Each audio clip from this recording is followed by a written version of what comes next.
All right. Good afternoon, everybody.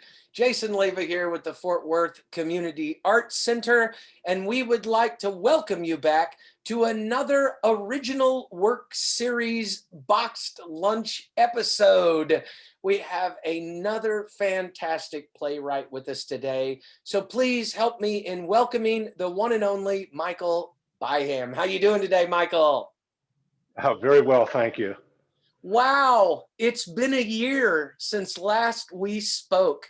Do you mind just taking a moment and introducing yourself and telling us a little bit about who you are and what it is you do? Okay, so yeah, it's been a year. Feels like it's been about 3 years, right? It's been a heck of a year. Uh, but anyway, yeah, my name's Mike Byham, and so my day job is actually at an airline. I work in a group called Operations Engineering. So we're responsible for all your aircraft performance and weight and balance needs. But anyway, that's my day job.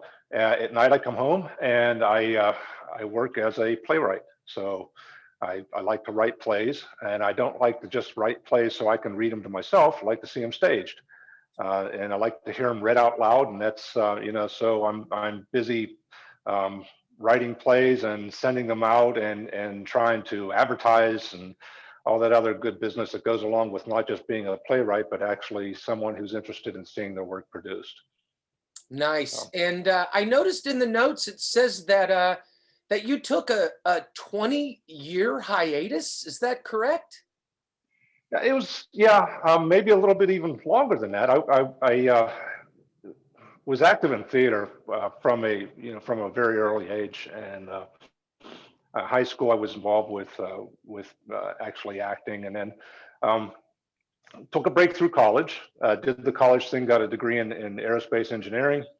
I ended up going out to the West Coast in Los Angeles, working for McDonnell Douglas, and I I don't want to say I was bored, but I was looking for another group of people to hang out with and have some fun with. And I thought, well, I love acting. I really enjoyed that. So I joined a local theater group that was actually Orange Coast College repertory group in Costa Mesa, California.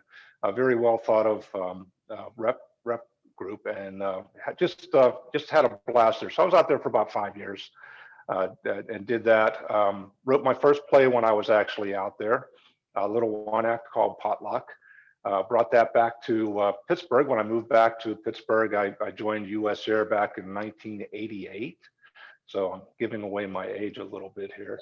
Um, and so when I got back to Pittsburgh, the theater bug just never left. So I just continued and found a great group of friends that I worked with in Pittsburgh on the community theater level. But I continued to write. I really enjoyed the reaction I got from the first play I wrote that was actually produced by the Orange Coast rep group. And so it was basically just writing and submitting and finding places to get produced. And I've been lucky enough to have some of my stuff produced primarily on the community theater level, but still it was, it's been very, very gratifying. It was, the little bit of success I've had was gratifying. Then I got married and had two daughters. Nice. At that point, my focus shifted a little bit. So this is about 1995, 97 time frame. And prior to that, I was actually involved with the Pittsburgh New Works Festival and all that business. But I kind of, at that point, I became more of a family man and kind of pushed the theater to the side. So it was basically work and family at that point. Yeah, ended up becoming a soccer dad.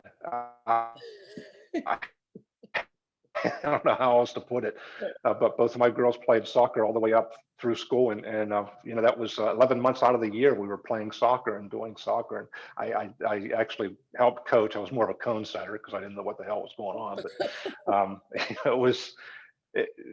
that became a passion for a period of time. And then once my youngest daughter flew the nest, I got back to writing again. So it was about 20 years or so. Yeah. Wow. Well, we welcome you back. I know that this is the second script by you that I've had the pleasure of reading, and certainly have enjoyed both of them. So before we get into too much detail about your submission this year, what's on your lunch menu today? Oh, so grilled cheese. Grilled cheese. All right. Yes, sir. Any special kind of grilled cheese? Do you have any sort of sauteing tips, or any particular cheese blend that you prefer? How do you go about creating your masterpiece grilled cheeses? Okay, so typically it's whatever's in the fridge. All right. So it's, you know, the one thing I do like to do is I like to let the butter sit in the pan for a while. So I heat up the pan and put the butter in. The cheese that I'm using today is mild cheddar cheese by Andrew and Everett. I believe we got it at Central Market, Nice. and it must be good. It says utterly the best, which I thought was pretty clever stuff. And then what I like to put on the grilled cheese as well is some sliced peppers, Ooh, just to give it a nice. little bit of heat and a little bit of tang to it. So Nice little tip of the trade right there on the grilled cheese. I may have to yeah. try that. I'm having somewhat a similar lunch today. Mine is a non-grilled cheese. It's basically just a ham and cheese sandwich. And I'm spicing mine up with a little bit of jalapeno potato chips today. So we'll get Uh, to it. Throw that butter in the pan and off we go. all right. So, Mike, I'm curious. I know that you had a little bit of uh, good misfortune, fortune, however you want to say that. Before we talk too much specifically about this year's submission from you, I was curious if you wouldn't mind talking a little bit about how has your playwriting been affected by the COVID-19 pandemic? Yeah. So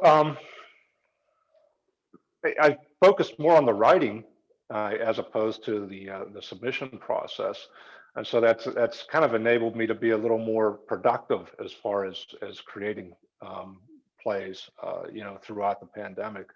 Um, I have been lucky though to actually have some of the stuff that I've written actually be produced during the pandemic. So either through Zoom or actually one was live on stage, which was kind of, I won't say it was odd, but it was in September of last year. The old Opera House Theater in Charlestown, West Virginia, a one act that I wrote was named a finalist, and there were four finalists, and they were produced. I think it was 2 nights that they did productions, and they allowed, it's a 300-seat theater, so it's a pretty big theater, but they allowed the families of the playwrights and the actors to actually show up and sit. So there was about 25, maybe 30 people at most in the theater at the time.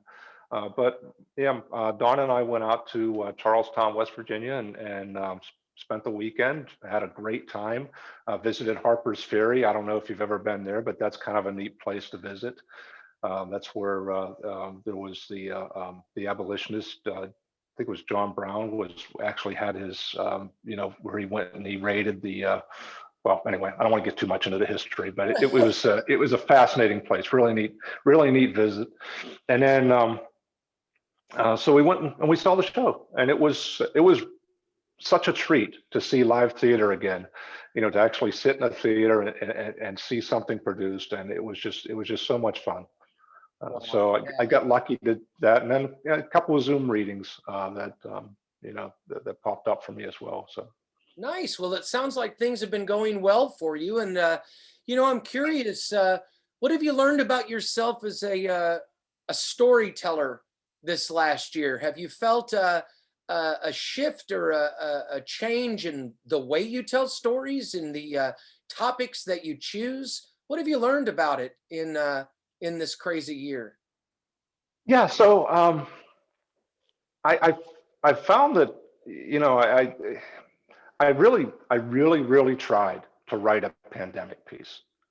I tried really hard, because I thought it was, it might be something that's important or something that, a story that I need to tell. But at the end of the day, I found that it wasn't me. And I think when you write, you have to be authentic. You have to be true to yourself. You have to write what you want to write and what you feel comfortable writing.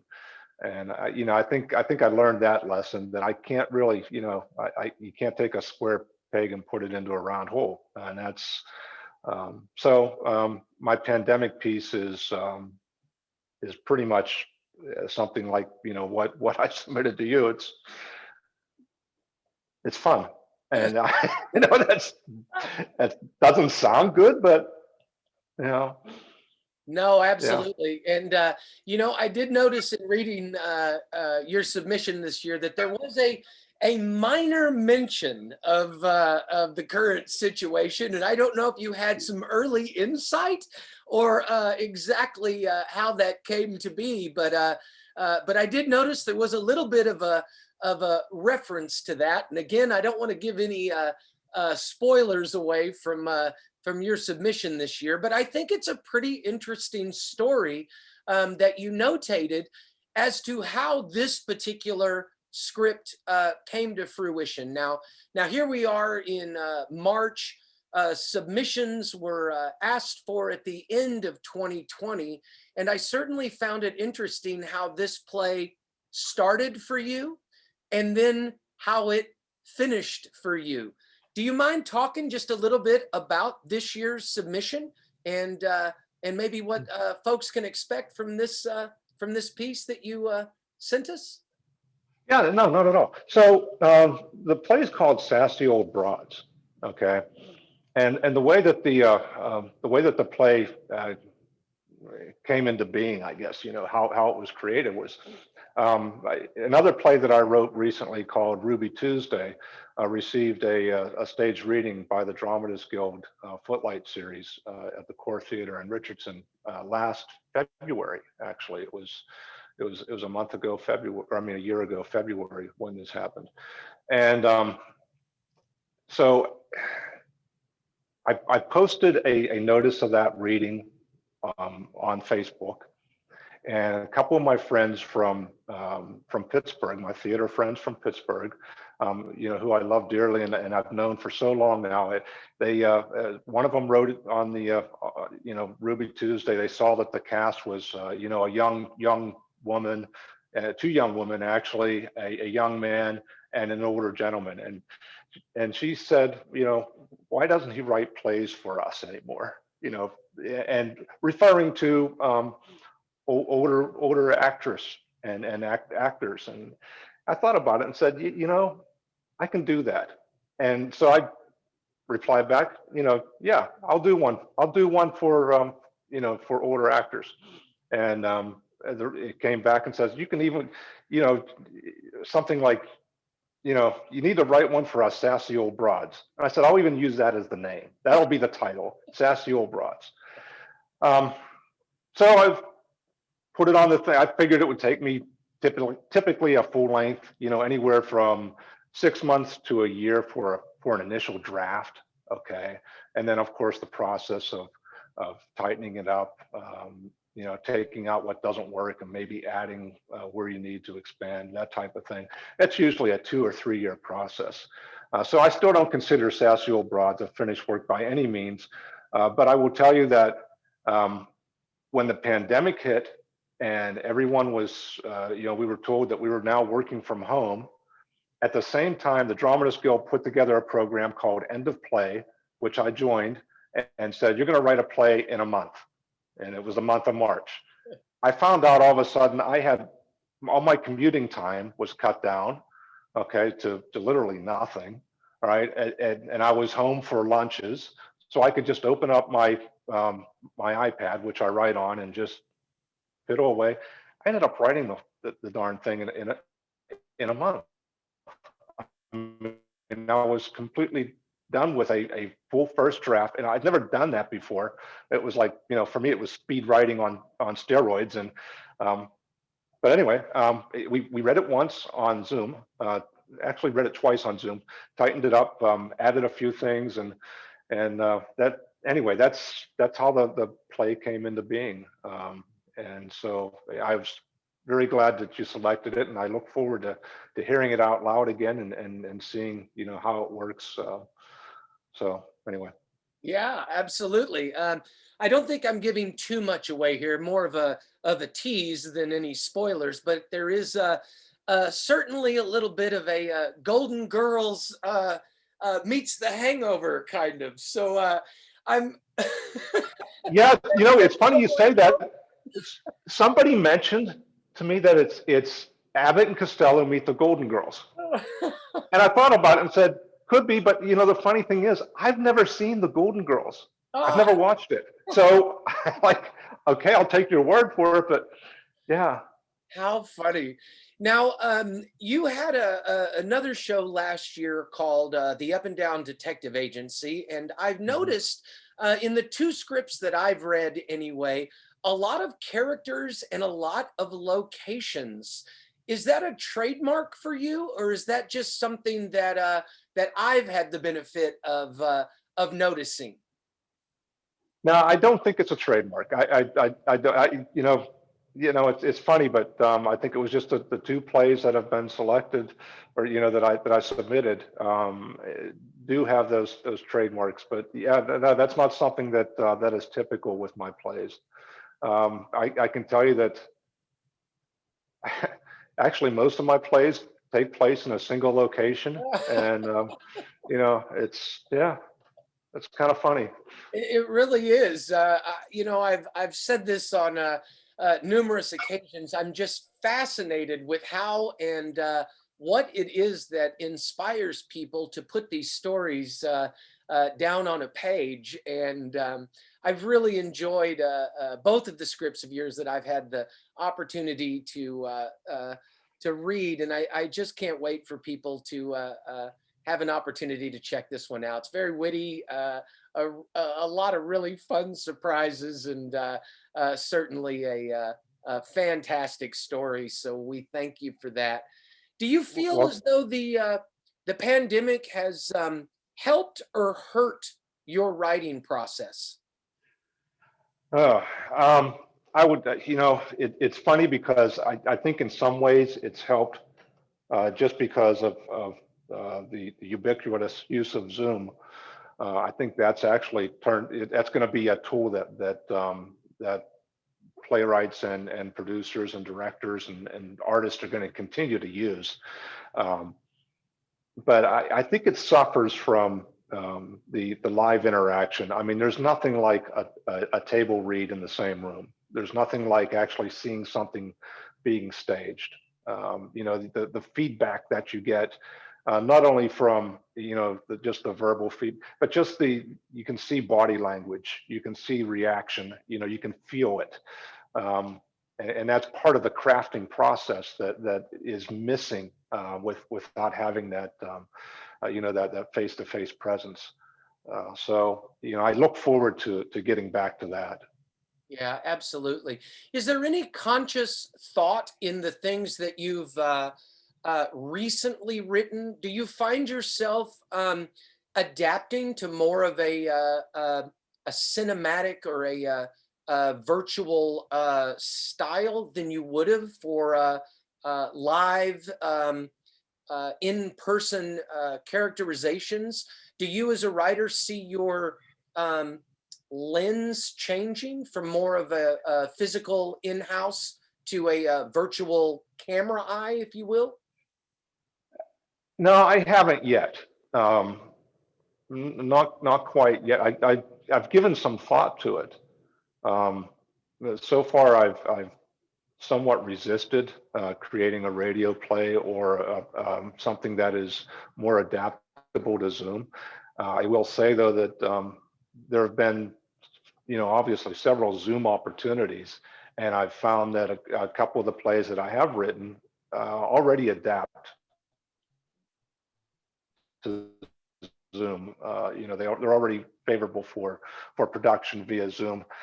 So I've been using those as pieces to respond to solicitations for Zoom readings. But they haven't been written particularly for that type of that type of audience, but yeah, it works. So Yeah. I'm curious. I have a production of Ruby Tuesday, the play that was read last year at the Dramatists Guild reading. It's actually being produced by the Lockenbooth Theater Oh, in wow. April. Yeah, so that goes up April 8th is the opening day, and I'm curious to see how that works out. So that we're going to start the audition process and the rehearsal process soon. But I want to see how that translates because it's going to be either live streamed or Zoom, depending on the environment. That happens to be in place by April. Um, yeah, I don't want to say I'm hesitant. I'm not worried or anything. I'm just kind of like I'm just really really curious to see how that looks. You know. Well, I have to be honest. I think that theater is becoming more and more creative in ways to enhance some of these readings online, and there's really been a lot of artistic imagination and being able to create some life in a two-dimensional format, so to speak. And I know Hmm. that a lot of people have debated for a long time the difference between cinema and stage. Um, I'm curious from your perspective as a playwright, is it just the audience? Is it just the fact that they're all in the room together?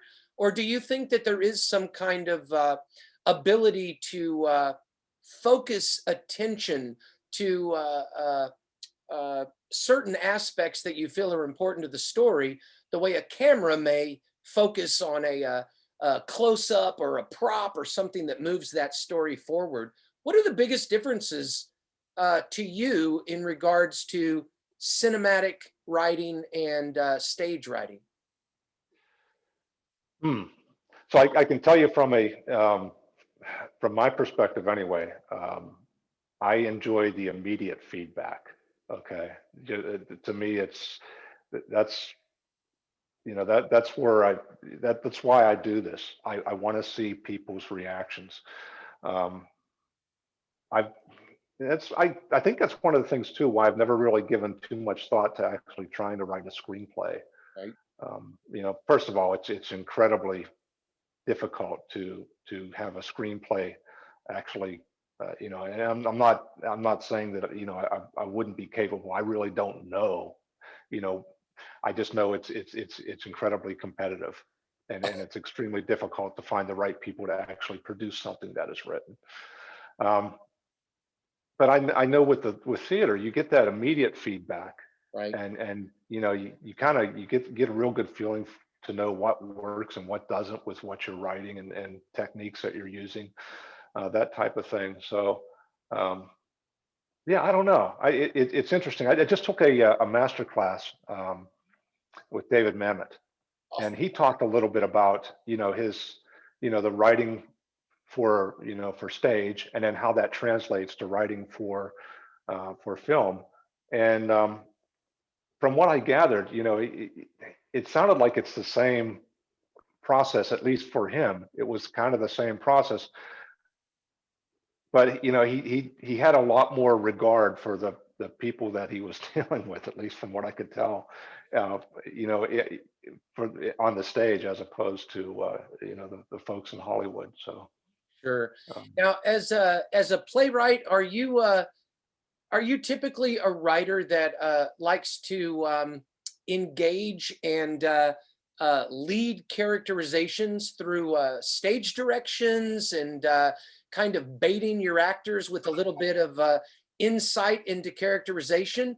Or do you tend to write more broadly and then see what it is that the actors bring into those stories?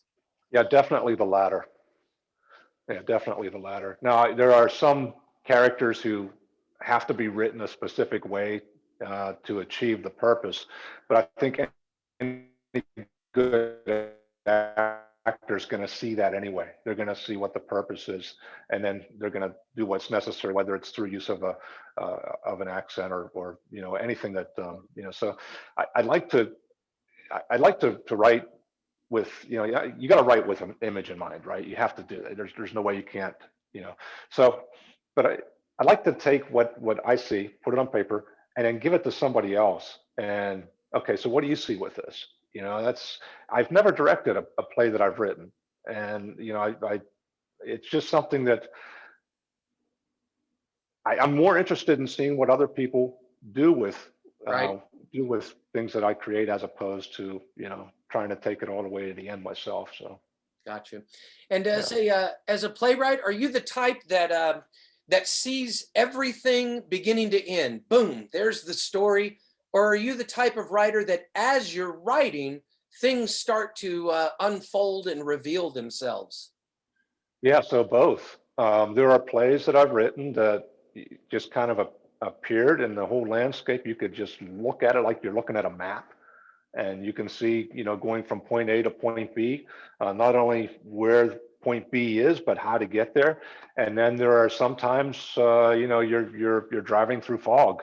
You just have no clue where you're going, and both are fun in their own, different way.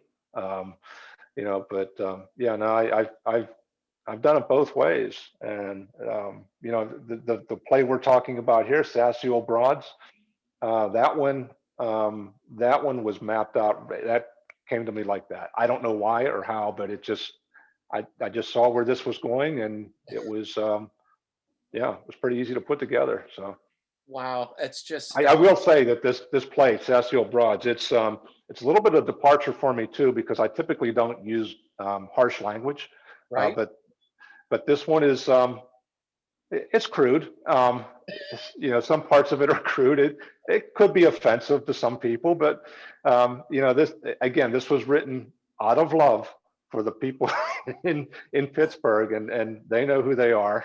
So So now you say it was written for people. I'm curious, as a writer, I think you mentioned that it wasn't specifically mirroring any specific person. What were your struggles in writing a older demographic? You look fairly young, and a different gender. Did you have any issues writing female voices and um, an older demographic? yeah, so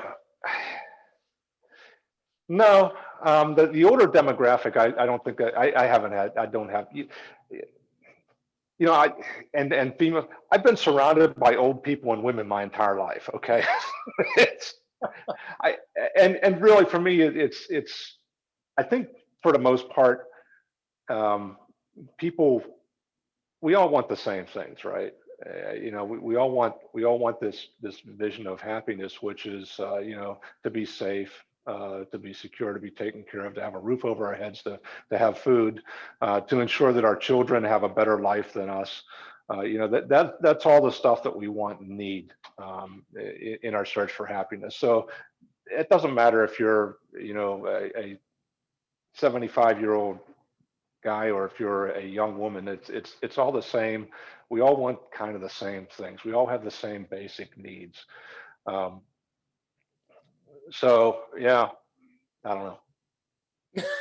I just work from that, and then the dialogue itself. Like I said, I've been surrounded by women my entire life. I grew up with sisters, and I have daughters, and my dog's a bitch. So it's Yeah, it's just nothing but females. And so, but you just, and the dialogue is what you hear. I mean, you right.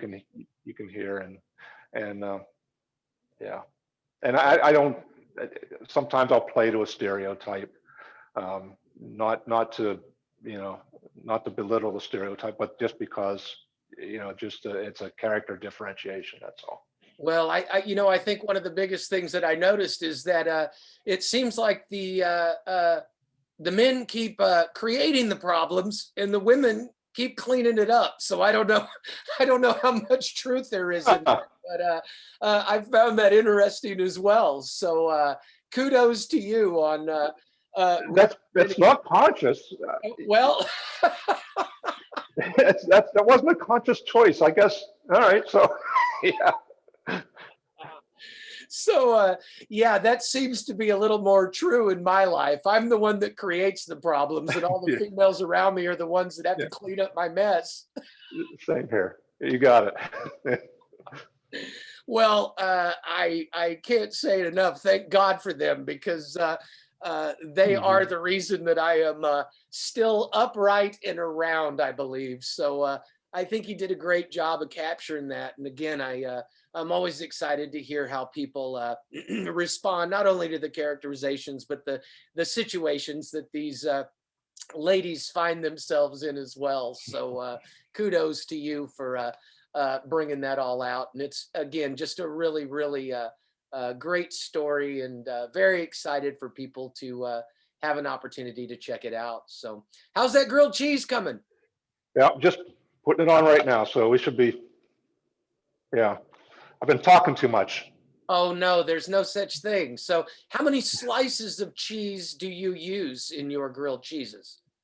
So I'm using 3.5 on this one. Ooh, I got a fairly decent size sourdough bread for nice. the, Yeah, uh, that is certainly a an adequate amount. I don't think there should ever be less than 2 slices on any grilled cheeses, and I tend to lean more towards 4 just because I'm a glutton for punishment. So,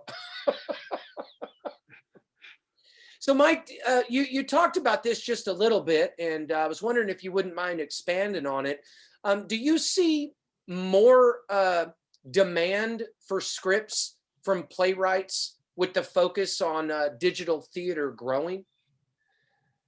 um, yeah, I don't think it's going to go away. I really think that the digital theater is kind of here to stay.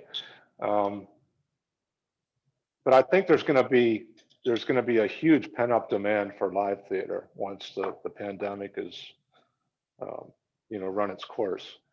So yeah, there's going to be I think we're going to continue to see opportunities for Zoom readings and live streaming and that type of thing. But it's going to take a backseat to live theater once again. I truly believe that. I think there's just not there's nothing, it's just you can't replace the environment of actually sitting there with a couple hundred of your best friends watching a good show. It just you can't replace that. Yeah, no, I could not agree more. I think it is one of the most important things that really does differentiate between uh, a virtual experience and a live experience. I know that a lot of people will reference movies in an auditorium full of people, but there really is just something about the actors being able to kind of ride the vibe, if you will, and punch a Mhm. joke a little more when it's really working, or move on from something that an audience may not be able to grasp as well. Now, you talked a little bit about virtual presentations and live theater coming back. How else do you see the arts adapting now that businesses are starting to expand some of the opportunities to have people in place? We've got vaccinations rolling out now. How do you see the arts continuing to adapt and move forward and be able to get back to some sort of normalcy? Yeah, I don't know. That's a really good question. I don't know how. I think you're going to see that there's going to be a lot more reliance on science. There's going to be, to get us out of this and do it in an economical manner. We're really going to have to rely on the medical experts and the folks that work with the medical experts to create safe spaces. And by that I mean, when it's time to get back to actually gathering together, we have to do so safely. So what does that look like? That might mean, a place like Bass Hall or one of the bigger auditoriums. They're going to have to maintain space between groups of people who are actually seating together. So that creates an opportunity for anyone that has some type of unique ticket algorithm that can actually create these little bubbles, Yeah. that kind of thing. So I think that's where we're, at least for the interim, Right. we're going to get back to. And then I don't know if there's, I know at least on the airline industry, you've heard rumor about possibly having some type of a vaccination card or some type of passport that says, yeah, I'm free to travel. I've been vaccinated, that type of thing. Uh, I don't know if that's ever going to happen, but if it does happen for travel, even if it's train travel, bus travel, airlines, maybe it happens for big events too, Right. football games, theater. So where if you demonstrate that you have this, you're vaccinated, you have this passport, then you can attend. So I don't know. That's just thoughts. Yeah, you mentioned sports, and we talked a little bit about being football fans prior to the interview. I think that the professional teams have really set a precedent on this bubble Mm. premise, and I find it really interesting. In the theater world, it seems to me that casts, crews, they're pretty much bubbled up anyway. And so Mhm. there's some hope that I would love to disappear into a communal acting environment for a couple of months, throw a show together, because it always seemed to me like we were inseparable anyway, from the casting process to the final curtain. And I personally believe that sports have really been doing a great job of trying to find ways to contain and create these opportunities for people to venture into a Mm. not only an event or a venue, but there really does seem to be a lot of a success with creating and capsuling that opportunity to continue to engage in a live format. There's been some musical acts that have done the same things. I think specifically of the Flaming Lips up in Oklahoma City, who have started to do these bubble concerts where they're literally in a round plastic bubble for about, I think their shows are running right at about an hour. So I hope we continue to see some of these things, and leave it to the arts to be as creative as possible. And I still can't believe that stagehands aren't building COVID vaccination centers or drive-in Yeah, test, no kidding, because right? those guys would get it done in a hurry. Yeah, yeah. So I'm curious. Do you have any tips or tricks for folks out there on how to stay sane mentally and physically? I know there's been so many ups and downs. Things are getting better, things are getting worse, things are getting better, things are getting worse. How have you managed to stay sane and healthy through all of this? Well, I mean, I'm lucky. I'm really lucky that I'm surrounded by people that I really like to be with. So I like my wife. Okay, so I love her, but I like her too, and I think that's extremely important is when you're cooped up with someone, and and it's important. I take my dog for a walk every day, and I think that that's helpful. To get out, at least get out and about, and get some fresh air at least once a day, that type of thing. So um, yeah, and I keep in mind that this is a blip. Okay, this is hopefully short term. It's not going to last forever. So there's the promise of better things ahead, and that kind of keeps me going as well. Yeah, So yeah. a lot of people have rightfully mentioned a lot of doom and gloom. I always try to counter with the world hasn't ended. We are still here, and I am Yeah. certainly hopeful that a lot of these epiphanies that we've had as humans, community, I hope they stay with us. And I think honestly, there has been a lot of great benefit to the arts. There's been a lot of doors opened. we've been able to see things on different continents and have access to programming that I don't believe we ever would have seen had we not had this crazy year. So I am hopeful, and I'm also curious, what helpful community resources are you seeing or using personally, and how can playwrights be assisted or provide assistance to other artists or organizations? Yeah, so just speaking from a personal perspective, um, the Dramatist Guild has done a really good job of keeping us engaged. Okay, and by us I mean the playwright community. So Terrence Brooks Boykin, who is our DG rep here in the Dallas Fort Worth area, he's put together several programs, and Kathleen, I think it's Calabro, I don't know how you say her last name. Over at Amphibian. Yes, yes. She's been involved as well. She's our Dramatist Guild, not the rep, but the ambassador. And they've done a very nice job of keeping us all engaged and keeping us busy and keeping us writing. So that's one thing, at least from my personal perspective, a resource that I've leaned on during the pandemic to help keep me sane when it comes to the stuff that I like to do in my spare time, in my free time. Okay. So as far as the the other community, I'm kind of at a loss. Okay. So yeah. And what can playwrights do to help? The way I look at, just keep writing good stories, keep writing.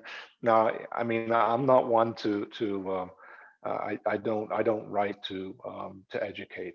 It's not in my, it's not part of my, it's not in my bit, it's not what I do. Okay. And if I try to force it, it always comes out wrong. So I write to entertain. That's pretty much it. So, but there are those who are really, really good at writing something that is meaningful and something that people can learn from. And I think they've done a great job of actually. I think we talked a little bit about writing a pandemic play. Yeah. They've done a really good.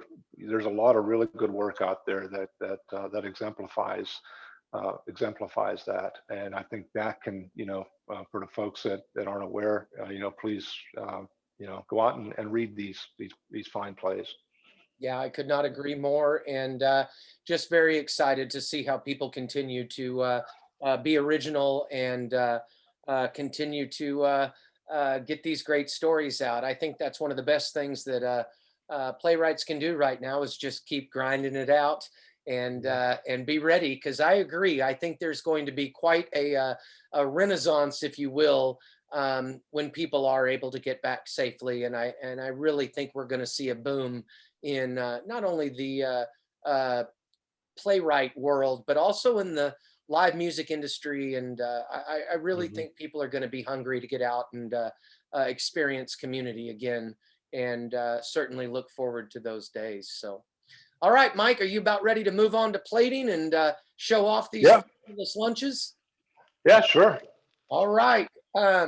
So again, we are so very excited to have your piece this Thursday coming up on our original work series. I'm going to go first with my presentation. I cheated a little bit and went ahead and put some stuff on there, but I just want you to know that the ham and cheeses with a little bit of Swiss cheese, salt and pepper, and some mayo. And I have to give just a shout out. I have a new love, and let's see if I can find the name before this art. I can't even say it. Artisano Sara Lee bread. This is heaven. And anybody that hasn't tried it, go get a loaf, and it'll make everything you eat taste better, I promise. So there's mine with some jalapeno chips and ham and Swiss sandwich. I'm curious to see that cheese running out of the side. Looks good. Oh my goodness. Well done. Yeah. Well done. That looks like a complete with pepper grilled cheese right there as well. Side too. So, yep. Health food, right? Absolutely. There's nothing better than a good warm grilled cheese. All Yeah. right, Mike. Well, I think that about wraps it up for this week's Box Lunch program.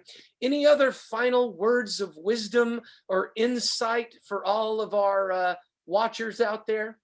Yeah, I'm just going to warn everyone that I think after this pandemic's over, one way that I think I feel that I've substantially changed is I will no longer be the guy shaking hands. I'm going to be a hugger.